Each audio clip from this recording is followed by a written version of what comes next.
朋友们好，我今年2月份的时候呢，在多伦多的蓝展上买过几颗卡特兰，在我手上呢，养了4颗。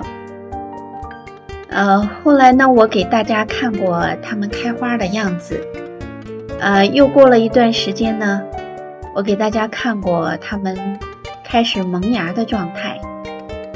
当时呢，就只有这一颗金满意开始发芽了，萌发了一个新芽，把我高兴得不得了。随后呢，另外有3颗呢，我又开始一个漫长的给它们促根促芽的这个过程了。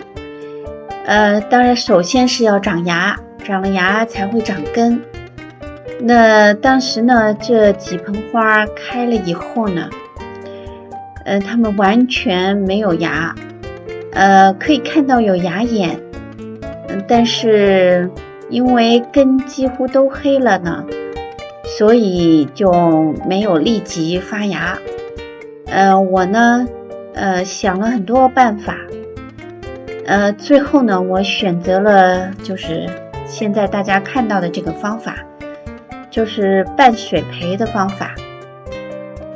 如果半水培的方法不行的话，再用全水培的方法。用半水培的方法呢，把另外2盆当时根看上去几乎已经全烂的卡特兰，终于呢让它们长出了新芽，现在呢也长出了新根。那另外这2颗当时的状态是花开完了以后，我呢因为太喜欢花了，所以舍不得把花剪掉，结果花开完以后它真的很疲惫，真是整整的等了1个月，它们什么动静都没有，我以为都要完蛋了。我只是把它们这样半水培，然后放在有一些光线的地方，但是并不是全日照，只有早晨阳光有一些光线，那么就这么摆着。它们的叶子呢一直也没有完全坏掉，我就在想呢，也许等一等就发芽了。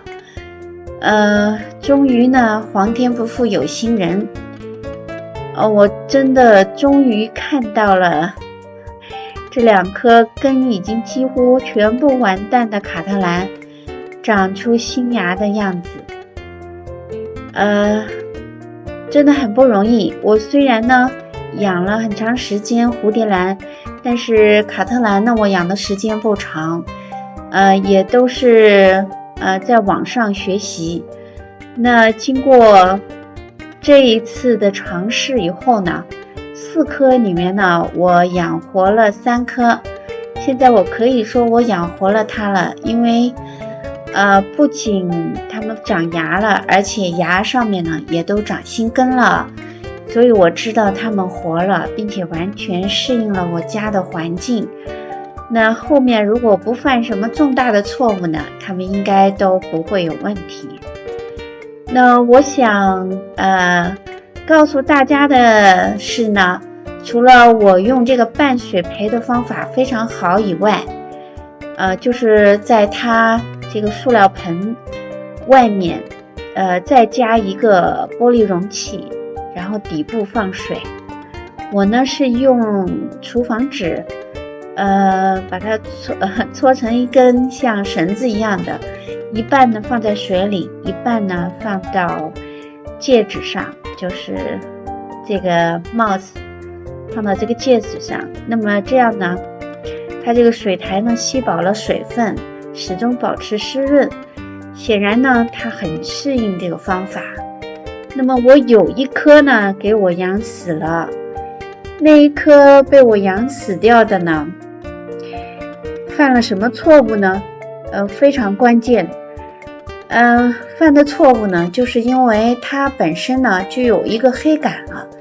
买来的时候，它的几个杆子有一个黑了，深棕色，很不健康的样子。我当时呢没有把那个黑杆剪掉，然后呢，把它从盆里面移出来以后呢，我用了各种方法去尝试，每一种方法试2个星期就换，试2个星期就换，结果呢，它就真的彻底的挂了。最后呢是怎么挂的呢？是因为我给它加了一点点木炭粉，因为它已经非常弱了，根本就接近，大概只有一片叶子还是绿的，接近生命的终点了。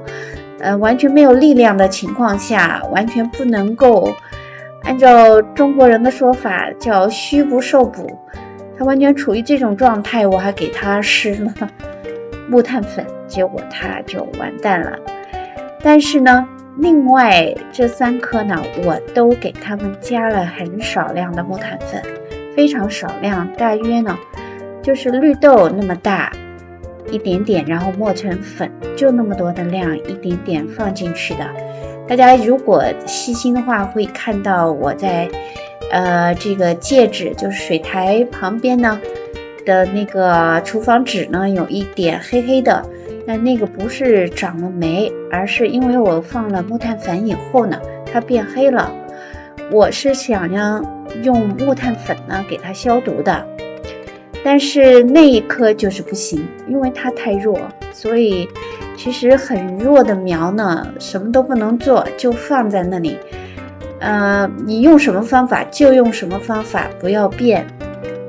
它活就活过来，不能活过来呢，变来变去，它更是很难活。那么最终呢，4颗卡特兰呢活了3颗，还算是不错啦，我觉得自己小有成就。那么今天呢，就和大家呢分享这么多。闲聊当中呢，有一些我自己发现的小小的经验，如果能够给大家一些好的提示呢，那就非常好了。好的，谢谢大家观看我的视频，欢迎大家订阅、点赞。